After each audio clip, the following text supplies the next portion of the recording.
You know, if you live in a beautiful, heavily wooded suburb in Texas Lake, imagine a place like the Oh Woodlands. yeah, it's gorgeous out there. It really is. I mean, the mature hardwood canopies keep your house cool. The preserved forest corridors are just absolutely stunning. It basically looks like a postcard. Right, but there is definitely a hidden cost to all that beautiful, lush canopy. Exactly.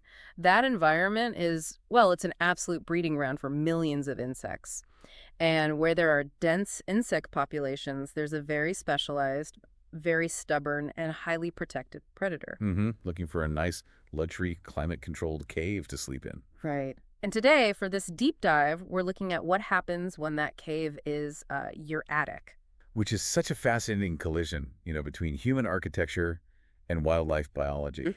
Because the exact same ecological factors that draw us to live in these Sounds areas. in nature. Exactly. Those are exactly what draw massive bat colonies into our residential structures. So, our mission today is to explore what it actually takes to safely, legally, and permanently evict a bat colony from a building. And it is not easy. No, it's not. We are digging into the operational blueprints, the really strict protocols, and the surprisingly intense credentials of a highly specialized service. They're called the Critter Team. Right, operating out of Spring, Texas. Yep, serving Montgomery County. And what becomes incredibly clear, incredibly fast in these sources is that dealing with bats is a totally different universe from dealing with standard pests. Oh, absolutely. I mean, that's probably the most crucial concept to grasp right away. Like, it's not like getting rid of ants. Not at all. If you have ants or mice, you might just think, traps or chemical spray. Or a quick trip to the hardware store. Yeah, but you cannot approach a bat colony that way. Removing them safely requires this genuine synthesis of structural engineering, behavioral biology, and, believe it or not, hazardous material training. Which sounds intense. So let's start with the biology side of that equation. Because to understand how a professional gets them out, you kind of have to understand the mechanics of why they're moving in. Right. Like, if I have a solid, well-built home in Montgomery County, who exactly is moving in and why my house? Well, the primary species you're dealing with in that specific region are Mexican freak-tailed bats and evening bats. Okay. And their behavior is really what makes them such a formidable tenant. Because these colonies aren't just, transient visitors looking for a place to wait out a sun. They're not just passing through. Exactly. When they find a structure that mimics a highly secure cave, they establish a permanent roost. Meaning they're setting up like a generational home base. Precisely. I mean, they leave at night to hunt, but they return to that exact same roost year after year. Wow. And because they're actively breeding, the colony grows in number every single season. It's just crazy to think about. I was thinking, if that massive hardwood canopy outside is basically a 247 all-you-can-eat insect buffet for these colonies, Then the human attic nearby is essentially an exclusive, multi-generational luxury hotel located conveniently right next door to the restaurant. that is the perfect analogy. It's predator-free, it's dry, it's temperature-controlled. Right, but the real structural issue is how they actually check into this hotel. Like how they get in. Exactly. Mm-hmm. Because we tend to look at a modern home, brick exteriors, solid wood fascia, shingled roofs, and we view it as this impenetrable fortress. Yeah, I mean, it looks solid to me. But bats do not need an open window. They require surprisingly small, like almost microscopic entry points to squeeze their bodies into a structure. Wait, how small are we talking? A gap of 1/4 of an inch to 3/8 of an inch is often plenty. 1/4 of an inch? You've got to be kidding me. I know, it sounds impossible. But the Critter team notes that these vulnerabilities are usually just standard architectural settling issues. Like normal house wear and tear. Right. Bats commonly enter where the fascia board pulls slightly away from the brick exterior. Oh. Or they slip in through aging roof transitions where two slopes meet. And very frequently, they just exploit poorly sealed ridge vents and box vents right on top of the roof. So just tiny, everyday vulnerabilities in the architecture that a homeowner wouldn't even notice. Exactly. So, okay, if I can't see the holes because they're 1/4 of an inch, how do I even know I'm running a luxury bat hotel? Well, you usually spot the exterior evidence way before you ever hear them inside. What does that look like? Because they're squeezing through these super tight gaps night after night, the oils from their fur accumulate. Oh, gross. Yeah, you will often see a classic sign, which is this dark, greasy staining on the exterior windows or brick just below the roofline. So it's basically a greasy trail. Right, that staining is a direct indicator of their primary flight path. Almost like a literal road map pointing to the front door. Yes. And the other major warning sign is discovering a localized pile of droppings, which is known as guano, suddenly appearing on your driveway or patio directly beneath one of those entry points. Now, seeing some droppings on the driveway, or maybe hearing some rustling in the attic, that might just sound like an annoyance to a lot of people. Sure, like a nuisance. Right, like, oh man, I have to sweep the driveway more often. But looking at these sources, this situation goes from a nuisance to a massive hazard incredibly It fast. really does. And that escalation is completely rooted in how the colony behaves once they're indoors. What do you mean? Bats are creatures of extreme habit. Once inside the attic, they don't spread out. They roost in one highly concentrated area. Oh, they all clump together. Exactly. Which means their guano and their urine don't just lightly scatter across your insulation. Oh, no. They accumulate night after night, season after season, in massive, localized, highly concentrated deposits. And when you have concentrated animal waste in one spot, you are looking at serious chemical and physical damage to the house. Immense damage. I mean, the sheer weight can compress your insulation, completely Okay. destroying its thermal value. And the acidity of the urine can seep through the paper backing of your drywall, stain your ceilings, and actually deteriorate the building materials over time. Wow. But as bad as the structural damage is, it's totally secondary to the biological threat. Right, the health hazard. Yeah. Because this is where we cross into the hazmat territory. Exactly. Bat guano naturally harbors a fungal spore called Histoplasma capsulatum. Okay, Histoplasma capsulatum. Right. And when these large guano deposits sit in a dry, baked Texas attic, they turn into a fine powder. Oh, I see where this is going. Yeah, if that powder is disturbed in any way, those fungal spores become airborne. And if a human inhales them, it can cause a severe, sometimes systemic respiratory infection called histoplasmosis. Okay, let me pause right here. Let's play this out because I'm looking at the calendar right now. Today is August 4th. Okay. If I go outside and see that greasy staining on my brick, and I realize there is a highly concentrated, structurally damaging pile of fungal biohazard sitting right above my living room ceiling, why on earth wouldn't I just go to the hardware store? Like, I could put on an N95 mask, grab my heavy-duty shop vac, crawl up there, vacuum the whole mess up, and then just blast a few cans of expanding foam spray into whatever gap they came through. I save money, problem solved, right? That is honestly perhaps the most dangerous and disastrous DIY project a homeowner could possibly attempt. Really? Yes, for two very distinct reasons. Let's look at the legal side first. Okay. You mentioned today's date, August 4th. Yeah. Under Texas parks and wildlife regulations, bat exclusion is strictly, entirely prohibited between May 1st and August 15th. Wait, I can't legally kick them out of my own house right now. No, you absolutely cannot. Why? Because that specific window, from early May to mid-August, is their maternity season. The females give birth, and the colonies are suddenly full of flightless pups. Oh, wow. So if you were to spray that expanding foam and seal the entry points today, the adult mothers who flew out to hunt would be locked out. Right?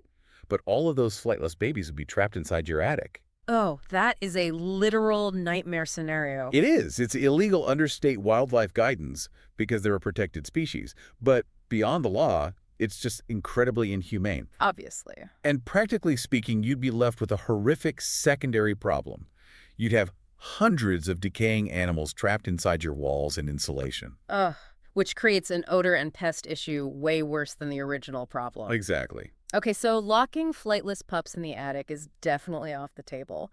But what about the vacuuming part? Like, if I leave the hole open for the mothers so they can get in and out, can I at least clean up the hazard? And that brings us to the second reason your DIY plan is a total disaster. Okay, hit me. It's a fundamental misunderstanding of how standard equipment works in a hazardous environment. What do you mean? If you take a standard shop vac into an enclosed attic space, you have to think about the exhaust. Oh. The vacuum sucks in debris, sure, but it forcefully blows out exhaust air, And that exhaust air is blowing directly onto the rest of the dried guano. violently disturbing it. You wouldn't be cleaning it up. You would be effectively aerosolizing all those Histoplasma capsulatum spores. So I'd basically be creating a spore tornado. Yes. Yeah. You'd fill that enclosed attic with a massive, invisible cloud of fungal spores.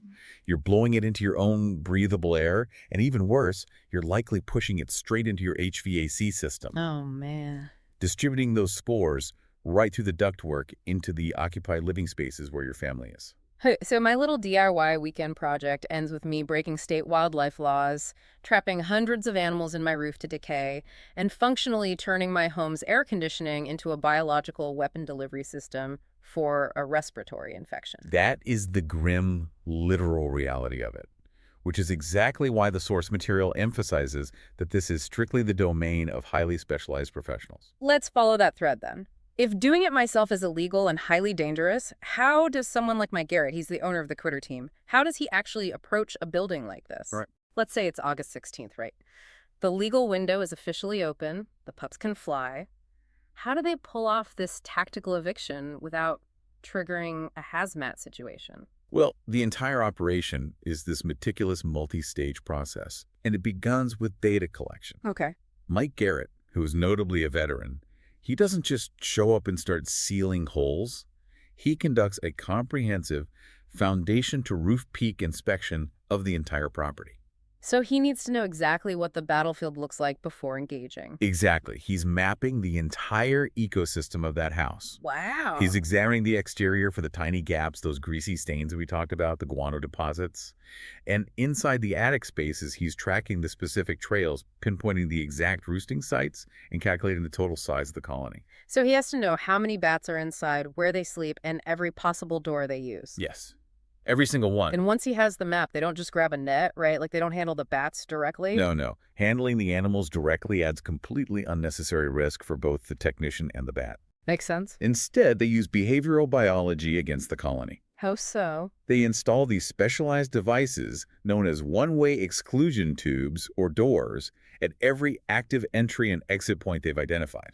It's essentially like the exit turnstiles at an amusement park. Yes, exactly. Like the bats naturally wake up at dusk. They crawl out through these devices to go hunt their weight in insects out in the forest canopy. But when they fly back to the house a few hours later and try to squeeze back in, the door is completely locked behind them. The turnstile analogy is exactly right. The device features a mechanism. It's often a smooth angled funnel or a specialized flap that allows really easy exit but makes re-entry physically impossible. That's brilliant. It is. It uses their natural hunting cycle to empty the house without anyone having to touch a single animal. So it's safe, and it's totally compliant with wildlife regulations. Exactly. Okay, so after a few days, the amusement park is completely empty. No one can get back in. What happens next? Once the structure is verified as 100% clear of the colony, they begin the sealing phase. Okay. And this is where the structural engineering and advanced craftsmanship really shine. Remember those tiny gaps we talked about? The quarter-inch ones, yeah. Right. The critter team seals every single vulnerable opening. But they don't use hardware store caulk or that expanding foam. Because bats are incredibly persistent and they have strong teeth, right? Absolutely. If their generational home is suddenly locked, they're going to try to chew or claw their way back in. They will try everything. So the critter team actually uses 23-gauge aluminum to armor the house. Aluminum. Yes. And they don't just bring pre-cut strips. They actually custom fabricate the aluminum right there on your property using a specialized heavy tool called a metal brake. Wait. They are essentially bringing a mini metal fabrication factory to my driveway to custom bend armor for my roofline. They have to. That's wild. Think about it. Every roof transition, every fascia gap is a totally unique angle. The metal brake allows the technicians to precisely bend the 23-gauge aluminum so it perfectly matches the architectural contours of your specific home. So it leaves no seams. Right. And why 23-gauge? Because it's thick enough to completely stop a bat from chewing through, but it's malleable enough to be bent into seamless architectural shapes. That is next level. And I imagine they have to secure that metal to the house somehow. They do. They pair that custom aluminum with a commercial-grade sealant. Okay. And this is really vital for homeowners in places like the Woodlands to understand. Standard sealants degrade rapidly. Yeah, the sun just bakes it. Exactly. The critter team uses sealants specifically chemically rated to survive the extreme, blistering heat and intense humidity of the Houston area without cracking or peeling. So it creates a true permanent structural fix. Yes. Okay, so the perimeter is secure, the house is armored, but you still have the hazmat situation lingering inside the attic. Right, the guano. How do they clean up the histoplasma hazard without making the mistake I was going to make with my shop vac? And this is where their hazard protocols are so impressive. The entire cleanup and full attic restoration is handled in-house as part of a single scope of work. Well, that's convenient. Yeah. And to avoid that cross-contamination issue we discussed earlier, the critter team removes the guano using specialized vacuum systems. But the absolute key is the routing. The routing. They run the heavy vacuum lines strictly through the exterior soffit of the house, or they run them directly through the roof into the attic. Wait, meaning the equipment never even crosses the threshold into my living room or my hallway? Never. The vacuum lines do not enter the living space. Oh, wow. This external routing creates a contained negative pressure environment up in the attic. So the hazard is extracted externally, directly into their containment systems, completely eliminating the risk of pushing contaminated, spore-filled air into the occupied rooms below. Hearing the mechanics of this, like the custom fabricated 23-gauge aluminum on the driveway, the understanding of biological maternity windows, the external negative pressure vacuum routing, it makes it crystal clear why this is a highly specialized trade. It's a completely different tier of service from standard pest control. Yeah, no kidding. I mean, an exterminator is generally licensed to spray chemicals to kill insects. A wildlife control operator fundamentally alters the architecture of a building to safely manage protected vertebrate species. And that distinction is heavily reflected in their resumes, too. Definitely. Let's look at the credentials here, because they explain exactly how a team is capable of executing something this complex. Mike Garrett holds the NWCOA BAT Standard certification. Right. That's from the National Wildlife Control Operators Association. Which is a highly regarded, rigorous credential. Means he isn't just, learning on the job. Right. He has been formally trained and tested on the exact state laws, the zoonotic disease risks, and the specific biology of bat species. And he has personally completed, 60 to 80 of these complex bat exclusion projects? Yeah, 60 to 80. And his expertise is recognized outside the industry, too. He was featured on CW3 in Houston as a media expert, specifically discussing the dangers of rabid bat bites with the public. And as the owner, that level of expertise really is the baseline for how he builds his entire operation. Right, because one of the most interesting business practices noted in the sources is that every single technician on the team is an in-house company employee. They do not farm this work out to random subcontractors. And that is a massive detail for a homeowner. Why is that so important? Because when you're dealing with custom metal fabrication and biohazards, using subcontractors can lead to really inconsistent quality. By keeping everyone in-house, Mike Garrett ensures absolute quality control and accountability across the board. And you can see that in the training requirements. The employees are RidgeGuard certified installers. They hold advanced metal fabrication certifications. Yep. And they have all completed the NWCOA Wildlife Control Operator Training course. So you aren't just getting like a guy with a ladder, you are getting a certified metal fabricator who is also trained in wildlife biology. It's the exact combination of skills required for this. I mean, they have to act as structural armorers for the house while simultaneously acting as biological hazard technicians. And that level of risk brings up another major differentiator in their credentials. The insurance. Oh, absolutely. A standard handyman might carry basic liability, but the critter team carries heavy, specialized insurance. We're talking $1 million per occurrence, $2 million aggregate liability, plus comprehensive workers' compensation. Which is an absolute necessity, not a luxury. Yeah. Think about the physical reality of this job. You have technicians routing Kirkham vacuum lines and bending metal while balancing on a steep two-story roof line. In the Texas heat. Exactly, in the Texas heat, all while handling a respiratory biohazard. The liability is massive. So that level of insurance protects the property owner from financial ruin if something unforeseen happens on their property. And despite the intense, hazardous nature of the work, their customer experience seems specifically designed to take the panic out of the situation for the homeowner. Which is crucial because finding a bat colony in your roof is an inherently panic-inducing event. I'd be freaking out. But property owners in the Woodlands and Montgomery County can call them directly at 281-800-4992 for a free phone consultation. And what I love about this is they don't just say, oh, we'll send a guy out to look at it. They actually walk through the whole situation over the phone. Right. Based on the homeowner's description of the stains or the droppings, they can usually identify the likely species and provide a highly accurate estimate of the costs before a truck even rolls into the driveway. That kind of transparency is incredibly reassuring. It just removes the anxiety of an open-ended invoice when you're dealing with an emergency. And they back up all that custom aluminum work with written warranties, too. They do? They offer both 1-year and 3-year warranty options for the bat exclusion work. So If, by some absolute miracle, a bat manages to chew through their sealants or re-enter through any sealed area during that warranty period, the critter team returns and fixes the vulnerability at no additional charge.